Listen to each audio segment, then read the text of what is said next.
All right, this is chapter 6 of Brian's Winter. In the morning, he pushed the door directly to the side gingerly, looking both ways. He didn't see the skunk, and he pushed the door all the way open and went outside. Still no skunk. Before heading back for the trench he had dug for a toilet, he pulled the door back over the opening. No sense taking chances, and then trotted off into the woods. When he came back, he looked all around the area and still couldn't see the skunk, and he shrugged. It must have moved on. He kindled an outside fire using coals from the shelter fire, and soon had a small cooking fire going. The cold lasted longer now in the morning, and the ice had moved further out into the lake, almost 40 feet from the shore all around. The rabbit skin vest and the fire felt especially good. He took the last of the jellied meat in the pot, added a piece of red venison, and put it on the side of the fire to cook, while he took stock of his situation. The shelter was done, or as done as he could get it, and almost airtight and warm when he had a fire going inside. He had 9 arrows finished, which seemed like a lot. How many times would he have to defend himself? Besides, even if he used all the arrows, he could get more tips from the arrow stone, and the wood chefs would be there in the winter as well. Winter. The word stopped him. He knew nothing about it. At home in upstate New York, there was snow, sometimes a lot of it, and cold at times, cold enough to make his ears sting. But he could get inside, and he had good warm clothes. Here, he suspected, the winter would be a lot worse. But he didn't know how much worse or how to prepare for it. Just then, the meat was done, and at that exact moment, as he pulled the pot off of the fire, the skunk came waddling around the end of the rock and stopped 4 feet away and raised its tail. What? Brian winced, waiting, but the skunk did not spray, and Brian took a piece of the meat from the pot and threw it on the ground next to it. The skunk lowered its tail, smelled the meat, and when it proved too hot to eat, it backed away and raised its tail again. Listen, you little robber, I'm sorry it's too hot. You'll just have to wait until it cools. The skunk kept its tail up but lowered it a little bit and seemed to understand. And in the moment when the meat cooled, it picked up the trunk and disappeared with it around the corner of a larger rock that was the back wall of Brian's shelter. Where are you going? Brian stood up and followed at a distance, moving slowly. And when he came around the rock, the skunk was gone. Disappeared completely.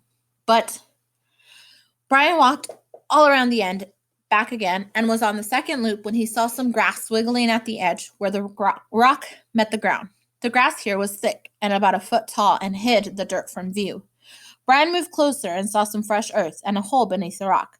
And as he watched, he saw black and white fur moving down inside the hole. You live in here? Brian shook his head. You've moved in on me? The skunk stopped moving inside for a moment and then started again. And while Brian watched, little spurts of dirt came out of the entrance as the skunk dug back and under the rock. Brian turned away. Wonderful. I've got a roommate with a terminal hygiene problem. Inside of 4 days, a routine was established. The skunk came out to the entrance in the morning, flicked its tail in the air, and waited to be fed. Brian fed it, and it went back to its burrow until the next morning. It wasn't exactly friendship, but soon Brian smiled when he saw the skunk. He named it Betty, after deciding that it was a female, and that it looked like his aunt, who was low and round and waddled the same way. He looked forward to seeing it.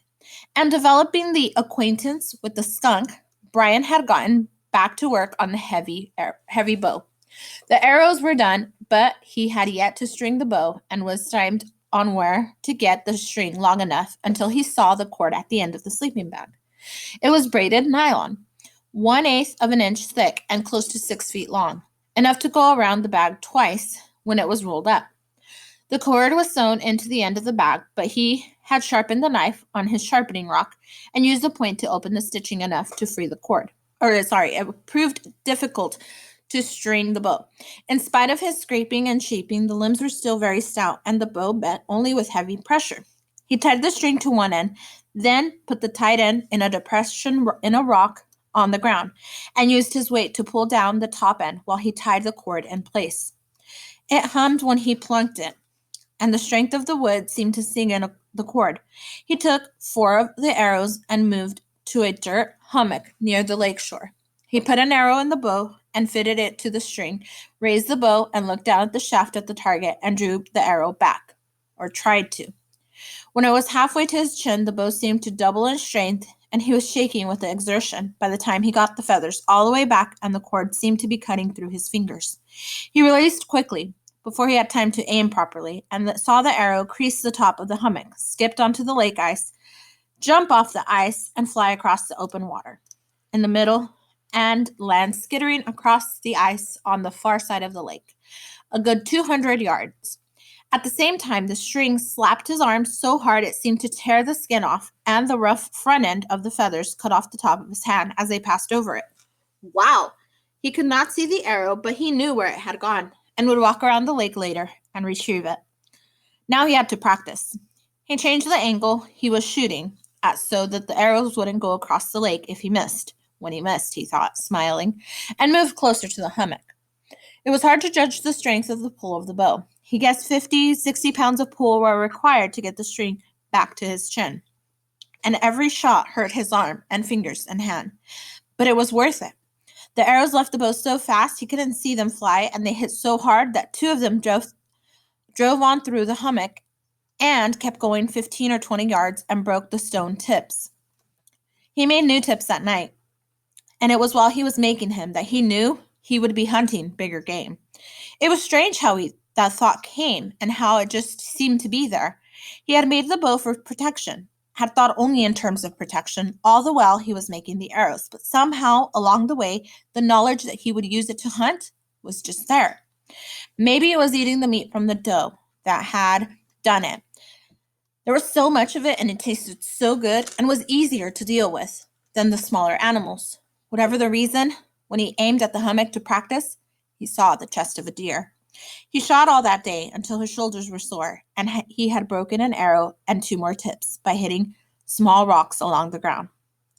Then at dark, he built a fire, cooked some meat, fed Betty, who arrived just as the meat was done, and retired to the shelter to fix arrows. He would hunt big tomorrow, he thought. He would try to get a deer.